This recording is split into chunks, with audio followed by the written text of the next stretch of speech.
আমি আমার ফিউচার নিয়ে ভাবি না, অতীত নিয়েও ভাবি না। আমি শুধু একটা জিনিসই ভাবি, মৃত্যু। মৃত্যুরে না পাইলে আমি এই দুনিয়া বরবাদ করে দিতে পারি। শাকিব খানের পর যদি কেউ সুপারস্টার হয় সেটা আমি হব। আমি নিজেকে ওইভাবে তৈরি করতেছি। ভাই বাংলা সিনেমা এটাকে বলে বাংলা সিনেমা। এতদিন যা দেখছি বলবা, আপনি যদি বলেন এটা বলিউডে কোনো মুভির লাগে মিলান কম হবে না। এত অস্থির আমি মনে করে আজ প্রথম লেখা অস্থির তামিল খেয়ে তামিল খেয়ে গেছে প্রত্যেকটাই কোনোটাতে কোনোটা কমতি নেই। পুরো ছবিতে দারুণ অভিনয়, যিশুটা ওয়াও। শুরু থেকে শেষ পর্যন্ত আমার মনে হয় যে বসবে, আমি বিরতিতে উঠি নাই, 15 মিনিট ওইখানেই ছিলাম।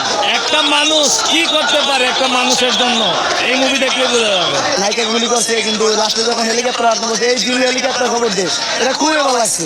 যেরকম আমরা এক্সপেক্ট করছি যে এই সিনেমাটা খুবই ভালো হবে, ওরকম খুবই ভালো হয়েছে।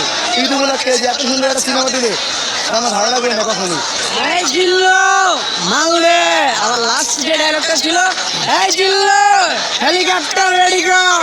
আমার লাইফে দেখা বেস্ট সিনেমা, এমন সিনেমা মনে হয় না আর কেউ করতে পারবে।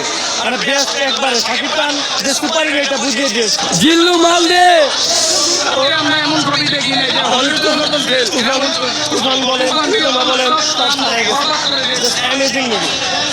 আপনি যদি বলেন এটা বলিউডে কোনো মুভির লাগে মিলান কম হবে না। এবং এটা নতুন একটা ক্যারেক্টার ছিল জিল্লু, ওর জ্ঞান হয়ে যাবে সবাই। জিল্লো মালদা দেখো, ওর জ্ঞান হয়ে যাবে সবাই। অ্যামেজিং। আশাবাদী আমরা জাতীয় চলচ্চিত্র পুরস্কার পাবো তাকে ছবির মাধ্যমে। লাস্ট যে সিনটা ছিল আপনারা মনে করেন যে মনে থাকতে হবে। অ্যাকশন, প্রেম, ভায়োলেন্স, রোমান্টিক সব আছে রাতে। নায়িকার পোল্ট্রিও আছে, অনেক কিছু আছে।